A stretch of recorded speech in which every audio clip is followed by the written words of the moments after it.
एक ऐसी कंपनी की कल्पना कीजिए जो सिर्फ व्यापार ना करती हो, बल्कि अपनी खुद की सेना रखती हो, युद्ध लड़ती हो और हाँ, देशों पर कब्जा भी कर लेती हो। सुनने में किसी साइंस फिक्शन फिल्म की कहानी लगती है ना? पर ये कोई कहानी नहीं, बल्कि इतिहास है। सदियों पहले सच में एक ऐसी कंपनी थी।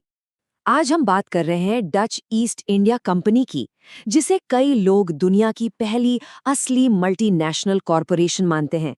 ये सिर्फ एक व्यापारिक कंपनी नहीं थी, बल्कि उससे कहीं बढ़कर एक पूरा कॉरपोरेट साम्राज्य थी।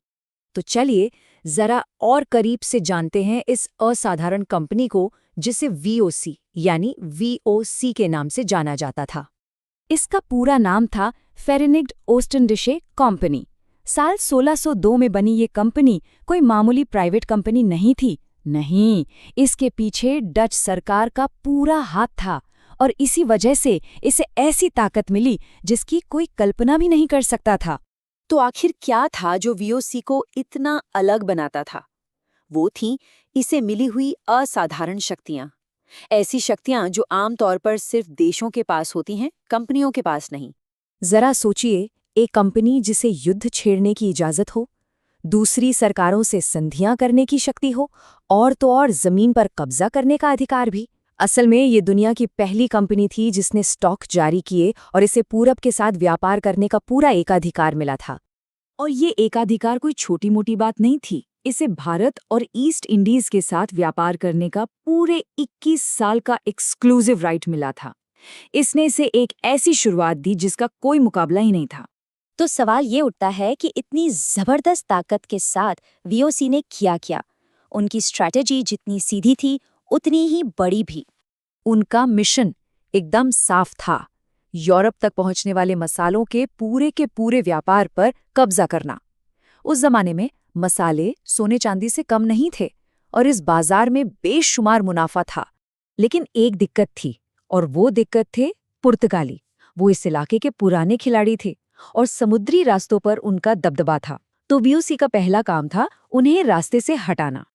और यहीं पर डचों की असली चतुराई सामने आती है।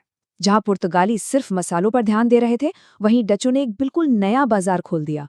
उन्होंने भारतीय कपड़ों यानी टेक्सटाइल्स के एक्सपोर्ट को बढ़ावा देना शुरू किया, जिसने उन्हें एक जबरदस्त बढ़त दिला दी। तो चलिए अब भारत के नक्शे पर नजर डालते हैं और देखते हैं कि डचों ने अपनी जड़ें आखिर कहाँ-कहाँ जमाईं। ये टाइमलाइन उनके पूरे सफर को एक नज़र में दिखाती है। 1602 में उनकी शुरुआत से लेकर 1759 में उनके पतन की शुरुआत तक। उनकी कहानी की शुरुआत होती है भारत के पूर्वी तट यानी कोरोमंडल से। यहीं पर उन्होंने अपनी पहली पक्की फैक्ट्री की नींव रखी, जो उनके विशाल साम्राज्य का पहला पत्थर बनी। तो कहानी शुरू हुई 1605 में मसूलीपट्टनम से।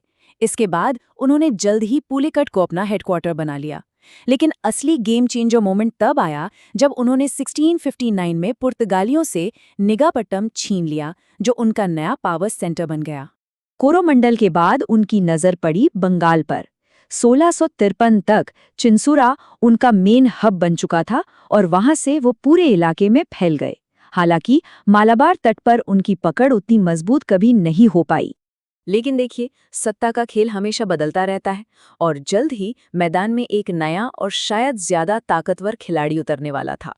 वीओसी के सामने अब एक नया और शायद उनसे भी ज्यादा महत्वाकांक्षी दुश्मन खड़ा था, अंग्रेज। वो भी भारत में अपने साम्राज्य का सपना देख रहे थे। ये टकराव अपने चरम पर पहुंचा 1759 में बेदरा की लड़ाई में। ये सिर्फ एक लड़ाई नहीं थी, ये भारत के भविष्य का फैसला करने वाली जंग थी। और इस निर्णायक लड़ाई में अंग्रेजों ने डचों को ऐसी करारी शिकस्त दी कि भारत में उनकी ताकत का सूरज हमेशा के लिए डूब गया। बेदारा की हार सिर्फ एक जंग की हार नहीं थी, ये भारत में डच साम्राज्य के सपने का अंत था।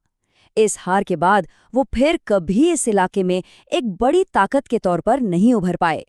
डच ईस्ट इंडिया कंपनी की ये कहानी हमें एक बहुत बड़े सवाल पर सोचने के लिए मजबूर करती है। जब एक कॉरपोरेशन को एक देश जितनी ताकत मिल जाती है, तो क्या होता है?